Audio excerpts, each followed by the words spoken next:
السلام علیکم ویورز، میرا نام عطاء الرحمن اور آپ دیکھ رہے ہیں عطاء بخاری یوٹیوب چینل۔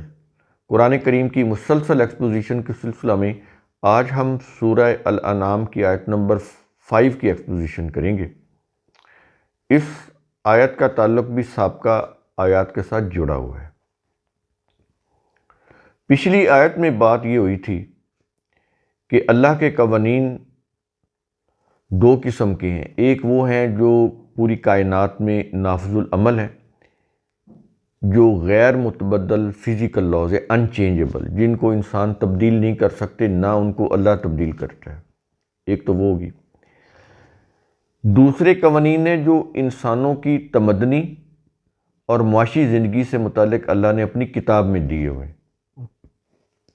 جو انسان ہیں وہ اللہ کے فزیکل لاز کو تو مانتے ہیں، لیکن جب اپنی بات آتی ہے اپنی زندگی کی، تو اپنی زندگی میں وہ نظام بناتے ہیں جو ان کی عارضی مفاد پرستیوں کے لیے فائدہ مند ہو۔ وہ تو مدنی نظام، وہ معاشی نظام جو ہر قوم کا اپنے مفاد پر مبنی ہوتا ہے، اس کو وہ فالو کرتے ہیں، اور جب اس سے ریلیٹڈ اللہ کے قوانین ان کو دیے جاتے ہیں تو اس سے وہ منہ پھیر لیتے ہیں۔ سائنس کی جتنی بھی ترقی ہے، جتنی بھی ٹیکنالوجی ہے، جتنی بھی ڈسکوریز ہیں، جو بھی ایجادات ہو چکی ہیں، وہ ساری اللہ کے قوانین کو صحیح ماننے کی وجہ سے ہوئی ہیں۔ ادروائز ان قوانین کے اوپر آپ یقین نہ رکھیں، یا کوئی سائنٹسٹ ان قوانین کے اوپر یقین نہ رکھے، تو نہ وہ سائنٹسٹ بن سکتا ہے، نہ وہ ڈسکوریز کر سکتا ہے۔ وہاں تک تو وہ مسلم ہیں، لیکن اپنی زندگی کے اندر جو ان کی تمدنی معاشی لائف ہے، اس میں وہ اللہ کے قوانین کو ماننے کے لیے تیار نہیں ہے۔ وہ مسلم ہو یا غیر مسلم، وہاں پر وہ دونوں کفر کا رویہ اختیار کیے ہوئے ہیں۔ تکذیب کا، کفر کا، منہ پھیرنے کا رویہ ان کا ہے۔ یہ چیز کہی گئی پچھلی آیت کے اندر، اور واضح کہا گیا کہ کوئی ایک آیت ایسی نہیں جو ان کے پاس آتی ہے ان کے رب کی آیات سے ان کی تمدنی اور معاشی زندگی بارے، لیکن یہ اس سے منہ پھیرنے والے ہیں۔ یہ پیچھے کہا گیا نا، پیچھے والا لیکچر آپ وہ سنیں، آیت نمبر 4 کا، تو اس کے اندر یہی چیز کہی گئی نا، ہم نے پوری وضاحت کی۔ تو اس کے بعد ہم آج کے لیکچر پر آتے ہیں۔ سورہ الانعام آیت نمبر 5، الفاظ ہیں: فَقَدْ كَذَّبُوا بِالْحَقِّ، پس یقیناً انہوں نے حق کو جھٹلایا۔ اب یہ حق کیا ہے؟ جو کائنات کے اندر حق ہے اس کو نہیں وہ جھٹلا رہے۔ سورج، چاند، زمین، آکسیجن، ہوا، بادل، بارش، سمندر، ان سے جو ریلیٹڈ قوانین ہیں نا، اللہ کے فزیکل لاز، ان کو نہیں جھٹلا رہے۔ ہارٹ اٹیک ہو جائے تو فوراً ڈاکٹر کے پاس جائیں گے اللہ کے فزیکل لاز کو مانتے ہوئے کہ یہ ڈاکٹر علاج کرے گا، تشخیص کرے گا، دوائی دے گا، ہم ٹھیک ہو جائیں گے۔ یہ سارے فزیکل لاز ہیں نا۔ وہ ڈاکٹر بھی تو فزیکل لاز پڑھ کے وہ ڈاکٹر بنا ہے نا۔ کوئی کارڈیالوجسٹ ہے، یا کوئی ڈرماٹولوجسٹ ہے، سکن کا ڈاکٹر ہے، اسپیشلسٹ ہے جلد کا، یا کوئی ENT اسپیشلسٹ ہے، ناک کان گلے کا، تو اس کے اندر سارے اللہ کے فزیکل لاز آتے ہیں۔ وہاں پر تو ہم جائیں گے۔ اگر کسی کو ہائی بلڈ پریشر ہے تو وہ اوائڈ کرے گا چکنائی سے، وہ اوائڈ کرے گا ایسی چیزوں سے جس سے وہ کوئی سالٹ ہے یا جس سے وہ ہائپر ہو جاتا ہو۔ وہاں پر تو وہ مانتے ہیں اللہ کے قوانین، وہاں پر مانتے ہیں، لیکن اپنی تمدنی زندگی اور معاشی زندگی سے ریلیٹڈ جو اللہ کے قوانین ہیں وہاں نہیں، وہ ان کو قابل قبول نہیں ہے، کیونکہ وہ ان کی مفاد پرستیوں کے خلاف ہوتے ہیں۔ وہ پوری انسانیت کے مفاد میں ہوتے ہیں۔ یہ اپنی ہر قوم، ہر فرد اپنی مفاد پرستی چاہتا ہے۔ یہاں پر اس کے مفادات کے ساتھ کوئی چیز ٹکراتی ہے جو اس کے پرسنل انٹرسٹ ہوتے ہیں، تو وہ پھر اللہ کے قوانین سے منہ موڑ لیتا ہے۔ یہ چیز آپ نے سمجھ نہیں ہو، یہ ہے جس کو وہ کہہ رہا ہے کہ پس یقیناً انہوں نے حق کو جھٹلا دیا۔ یہ ہے حق کو جھٹلانا۔ سمجھ آ رہی ہیں یہ چیزیں؟ یہ چیزیں آپ کو تفسیر اور مروجہ مذہبی تراجم پڑھنے سے سمجھ نہیں آئیں گی۔ جو کچھ ان آیات کے اندر کہا جا رہا ہے، جن حقائق کی طرف اشارہ کیا جا رہا ہے، اس کے لیے تدبر چاہیے، اس کے لیے تدبر چاہیے، ورنہ ادھر جائیں گے مذاہب کے۔ وہ تو فزیکل لاز کو حق مانتے ہی نہیں، وہ تو سائنٹسٹ بننا برا سمجھتے ہیں، وہ اس کو تو کہتے ہیں یہ تو دہریہ ہے۔ سائنٹسٹ جو ہے وہ بھی خدا اللہ کو مانتا ہے، اگر وہ نہ مانے وہ سائنٹسٹ نہیں بن سکتا، کیونکہ وہ اللہ کے فزیکل لاز کو سب سے زیادہ اگر کوئی ماننے والا ہے وہ سائنٹسٹ ہوتا ہے۔ لیکن جہاں تک تمدنی اور معاشی نظام کے قوانین جو اللہ نے اپنی کتاب میں دی، اگر وہ نہیں مان رہا تو اس میں تو ہم بھی برابر کے شریک ہیں، مسلم بھی، ہم بھی نہیں مان رہے۔ وہاں پر ایک سائنٹسٹ بھی اسی لیول کے اوپر ہے اور ہم بھی، اگر وہ ان قوانین کو نہیں مانتا، تمدنی اور معاشی زندگی سے ریلیٹڈ قوانین کو، تو وہاں پر وہ سائنٹسٹ بھی اور عام جو ہم مسلم ہیں، روایتی جو مذہب پرست لوگ ہیں، وہ ایک برابر ہو جائیں گے، یعنی دونوں نہیں مان رہے۔ لیکن اللہ کے فزیکل لاز کو جو کائنات میں رائج ہیں، نافذ ہیں، نافذ العمل ہیں، ان کو تو ایک سائنٹسٹ بھی مان رہا ہے، ایک جاہل بھی مان رہا ہے، ایک دہریہ بھی مان رہا ہے۔ وہ کہتا رہے میں خدا کو نہیں مانتا، لیکن وہ ان قوانین کو مان رہا ہے، ان کے مطابق وہ اس کا سارا نظام چل رہا ہے زندگی کا۔ نہیں چل رہا تو تمدنی زندگی اور معاشی زندگی کا نظام نہیں چل رہا، کیونکہ اس میں افراد کی یا اقوام کی اپنی ذاتی مفاد پرستی ہیں یا پرسنل انٹرسٹ ہوتے ہیں، جس کی وجہ سے وہ پھر اللہ کے قوانین سے منہ موڑتے ہیں۔ یہ ہے تکذیب جس کی بات یہاں پر کی جا رہی۔ کیا یہ رہا ہے کہ پس یقیناً انہوں نے حق کو جھٹلایا۔ کیسے جھٹلایا میں نے ابھی آپ کو بتایا، پیچھے بھی بتایا، یہاں بھی بتا رہا ہوں۔ اس کے بعد اگلے الفاظ ہیں، کیا یہ رہا ہے کہ لما جاءہم، جب وہ حق ان کے پاس آیا۔ آگے کیا یہ رہا ہے کہ فسوف یاتیہم انباء، سو ان قریب ان کے پاس خبریں آئیں گی۔ یہ انباء خبروں کو بولتے ہیں، خبر کی جمع ہے یہ۔ سو ان قریب ان کے پاس خبریں آئیں گی، یعنی اچانک کوئی چیز نمودار نہیں ہوتی، گریجولی۔ کوئی بھی آپ غلط عمل کرتے ہیں، غلط نظام اپناتے ہیں تو اس کا نتیجہ فوراً تو نہیں ظاہر ہوتا، اس لیے فسوف آ رہا ہے، سو ان قریب۔ سردی بھی آنی ہو تو اچانک نہیں آتی، آہستہ آہستہ آتی ہے۔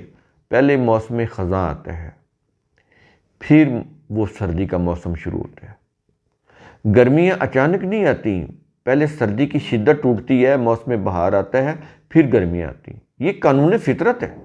اللہ جو ہے وہ کسی کو فوراً ہی غلط کام کرتے ہی نہیں پکڑ لیتا۔ اس کا قانون مکافات اس طرح نہیں کرتا کہ کسی نے یوں ہی کوئی غلط کام کیا، غلط حرکت کی، غلط نظام بنایا، فوراً اس کو پکڑ لے، ایسا نہیں کرتا۔ اس میں ایک مہلت کا وقفہ ہوتا ہے، وہ دیا جاتا ہے، افراد کو، اقوام کو دیا جاتا ہے۔ یہ اللہ کا قانون ہے۔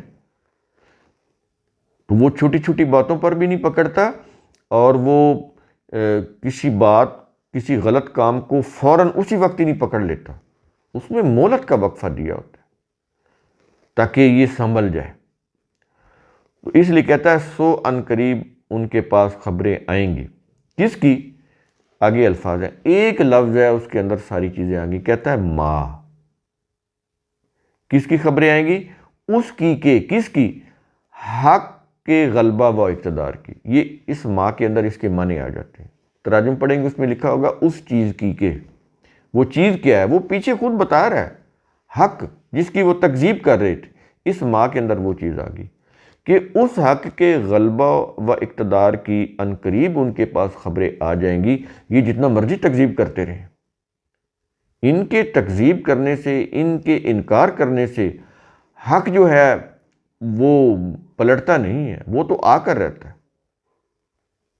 اللہ کے قوانین اٹل ہیں، وہ نافذ العمل ہو کر رہتے ہیں۔ ہاں انسانوں کو مہلت دی ہوئی ہے، اس میں تو پھر ان کے لیے ایک مہلت ہے، وہ سنبھل جائے، لیکن وہ آئیں گے ضرور۔ یہ چیز ہے اس حق کے غلبہ و اقتدار کی، ان قریب ان کے پاس خبریں آئیں گی۔ تو کہتا ہے کسی بھول میں نہ رہنا کہ کچھ نہیں ہوگا، تکذیب کرنے سے کچھ نہیں ہوگا۔ کہتا ہے اس کا نتیجہ سامنے ظاہر ہو کر رہے گا، جب وہ آئے گا تو پھر تم بچ نہیں پاؤ گے۔ بلکہ قرآن نے تو دوسری جگہ پر الساعۃ کہا ہے، یہ ترجمہ الساعۃ کا بھی قیامت کرتے ہیں، حالانکہ قیامت کا لفظ قرآن میں علیحدہ ہے۔ الساعۃ انقلاب کی گھڑی ہوتی ہے۔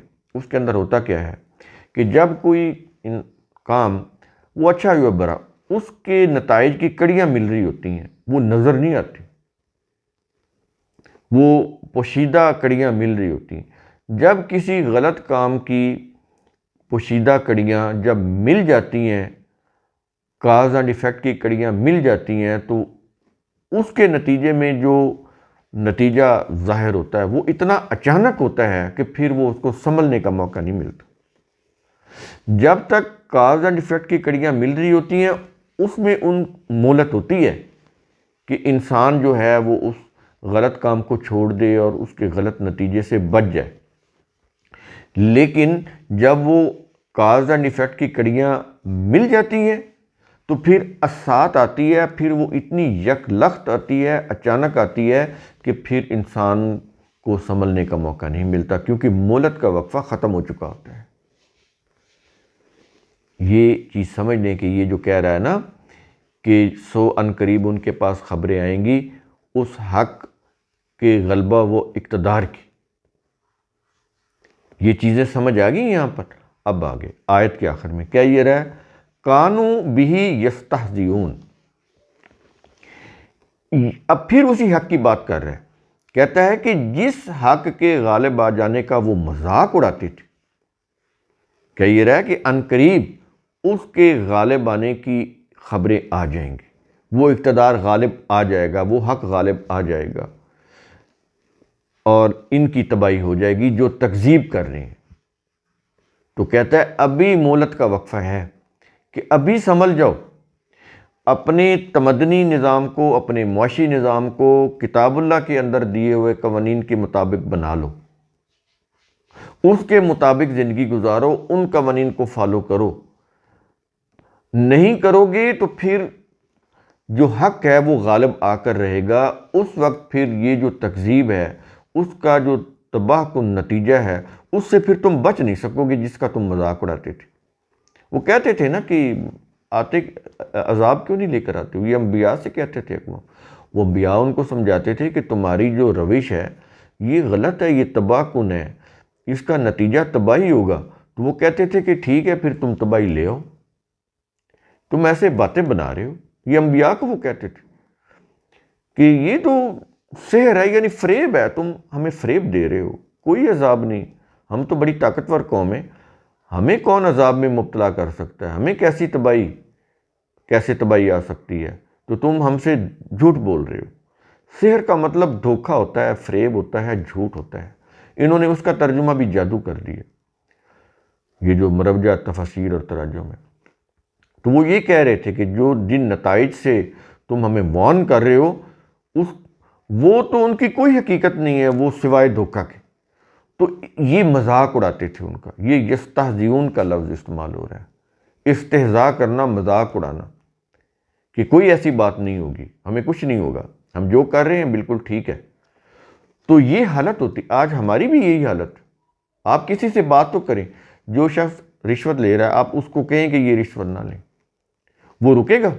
وہ مذاق اڑائے گا، کہ کیسی بات کر رہی ہیں، میں نے ایک سگنیچر کرنا ہے، مجھے 10 لاکھ روپے رشوت کا مل رہا، میں کیوں نہ لوں؟ جو انصاف کی کرسی پر بیٹھا ہوا ہے وہ پیسے لے کے جھوٹے فیصلے کر رہا ہے، غلط فیصلے کر رہا ہے، میرٹ کے اوپر فیصلے نہیں کر رہا، مجرم کو چھوڑ رہا ہے، تو اس کے اوپر اس کو آپ لاکھ یہ آیات سنا لیں، اس کی سمجھ میں نہیں آئیں گی۔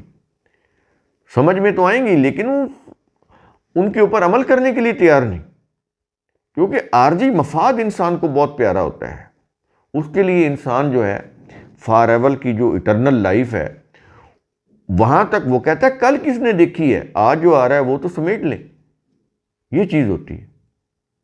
تو اسی وجہ سے لوگ جو ہیں وہ ظلم کرتے ہیں، ناانصافی کرتے ہیں، لوگوں کا حق کھاتے ہیں، لوگوں کے اوپر ناجائز مقدمات بنواتے ہیں اپنے انتقام کے لیے، اپنے مفاد پرستی کے لیے،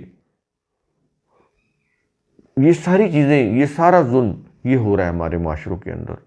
وہ اس لیے ہو رہا ہے کہ ہمیں حق کے غالب آنے کا، ہمارے جو تباہ کن جو ہمارے برے اعمال کے جو تباہ کن نتائج ہیں ان کا ہمیں یقین نہیں ہے۔ ہم کہتے ہیں کچھ نہیں ہوگا، اگر کوئی ہے تو کہتے ہیں ٹھیک ہے دیکھا جائے گا، فی الحال جو مل رہا ہے وہ تو لیں۔